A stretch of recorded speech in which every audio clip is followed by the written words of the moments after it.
Greetings comic lovers, and welcome back to Casually Comics, the channel where we chat all things comics, from reviews of comics new and old, to history, to anecdotes, to really wherever our whims take us. And today, it's old, it's history, nay, it's golden. We're going to be taking a look at the Joker's first ever appearance, the clown prince of crime himself. I'm Sasha, and today we'll be focusing on the story itself, rather than the behind-the-scenes machinations of his origins, because that's another story entirely. We're going to look at the first actual appearance because it warrants its own video, because it's a really interesting experience going back and reading the story, especially from a modern perspective. If you love taking a look at characters' histories and their evolutions, hit that like button. So the Joker first appears in Batman #1 in 1940, which was not Batman's first appearance. That was in Detective Comics #27 in 1939, a comic which featured multiple stories and multiple characters. Batman would prove so popular he would warrant his own book. Hence the text on this cover. All brand new adventures of the Batman and Robin, the Boy Wonder. Side note, in between 1939 and 1940, we ditched the hyphen in between Bat and Man, and I for one am glad. No more dash. Look at Spider-Man. Look at all the ways people spell his name. Spider-Man, Spider-Dash-Man, Spider-Man one word. It's too much. Batman opens with a couple of pages detailing the legend of the Batman, how he came to be, and so little of it has changed it's actually kind of eerie. He even still says that criminals are a superstitious and cowardly lot, which sounds much odder in modern context, but we still get him to say it. What's mostly been dropped is the idea that a bat just flew into his window while he was trying to decide what was menacing, and he was like, yes, bats, that's it. Which has led to many jokes of what if he'd stumbled across some other animal. They've tweaked it. He still sees bats, but it's normally more dramatic than, hey look, a bat. But this isn't about Batman. Not everything's about you, Bruce. Let's get to the Joker. Introduced on page 5, the Joker already has hallmarks that will remain with him to this day. The Joker playing card is a calling card and announcing his crimes via broadcast, in this case a radio broadcast, in which he proclaims that he will kill Henry Claridge, owner of the Claridge diamond, at midnight and steal the diamond. One would hope. It would be such a waste to just kill him and not take the diamond. The police take this very seriously. A whole group of them gather at Claridge's house, and they stand there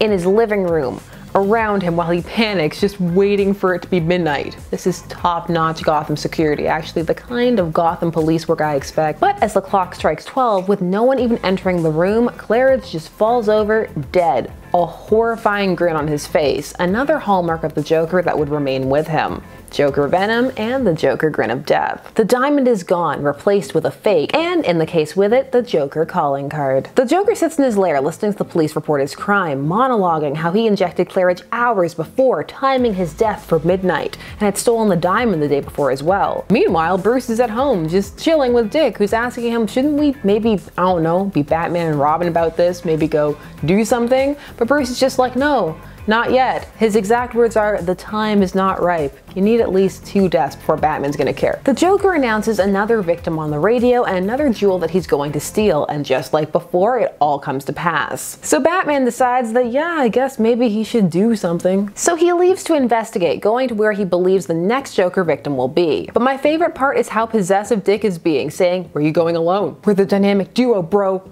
2-for-1 deal. Where are you going? Batman and the Joker arrive at the target's house pretty much at the same time, but this is Golden Age Batman, so he still makes noise when he moves around and stuff, and he alerts the crooks down below. So he has to take them out before he can chase the Joker. And oh look, their first fight. The start of a beautiful arch-nemesis-ship. Batman even loses this fight, getting kicked off the bridge. I bet he got home and Dick was just waiting in the dark in a spinning chair to turn around and click the light and be like, I guess this wouldn't have happened if you hadn't gone alone. The Joker announces his next victim, Judge Drake, and this is the moment where it clicked for me that no, there's something here. It isn't all just me reading from a modern perspective and seeing what this character became. There is something in this story that makes the Joker stand out. This panel, as old as it and the art style is chilling. It's the reveal that Commissioner Gordon is the Joker in disguise. You can't win anyway, you see. I'm holding the winning card, which is of course a Joker. That's chilling stuff. And so the judge dies, killed, left in his chair, a grin on his face. Robin, who is left to guard the house outside, tails the Joker and gets captured. Batman proceeds to track him with his infrared flashlight, or lamp as he calls it.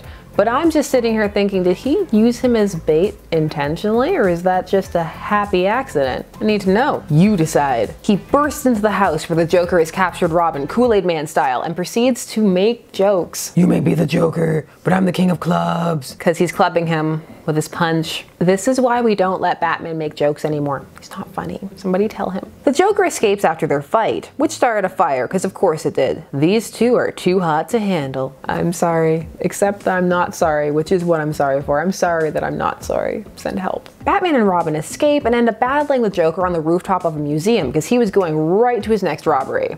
Also, he was wearing his trademark trench coat and hat. Robin proceeds to nearly kill him, kicking him right off the roof. But Batman catches him and sends him to prison instead. You played your last hand, Joker. Awful. No more quips. Stop quipping. So the last panel is of the Joker declaring that no prison can hold him and that he'll have the last laugh. There's something here. From the very start, the Joker is special. There's just something about him. And it shows in how much of his lore stayed the same. The purple suit, the grin, the laughing gas, the playing cards. He's a strong antagonist for Batman, though they're not exactly polar opposites yet.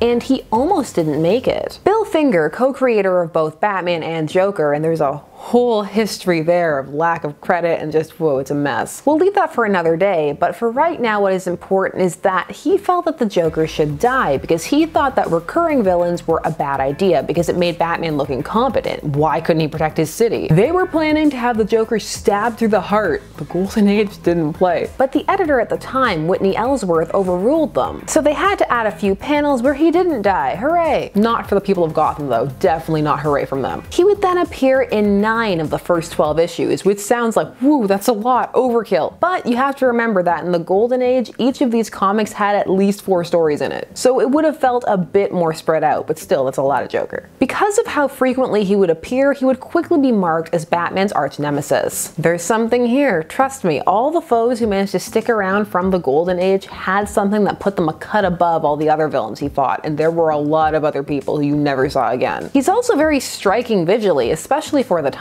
He is a ruthless killer in the Golden Age too. The Joker isn't watered down till the Silver Age after the CCA, the Comics Code Authority, forced changes to his depiction, so he could be more family friendly and not cause all that juvenile delinquency that they were blaming on comics at the time. So that was the first appearance of the Clown Prince of Crime. What was the first Joker story you ever read? Or if you haven't read one, what was the first time you ever encountered the Joker? That makes it sound like we all live in Gotham just living in fear. He's coming around the corner. Also, what other characters would you like to meet, see their first appearance? Let me know down below. I'm Sasha, thanks so much for watching Casually Comics. Please do all of the YouTube things. Like, share, comment, subscribe, and hit that bell notification so that you never miss a vid. I'll see you again soon. Bye bye.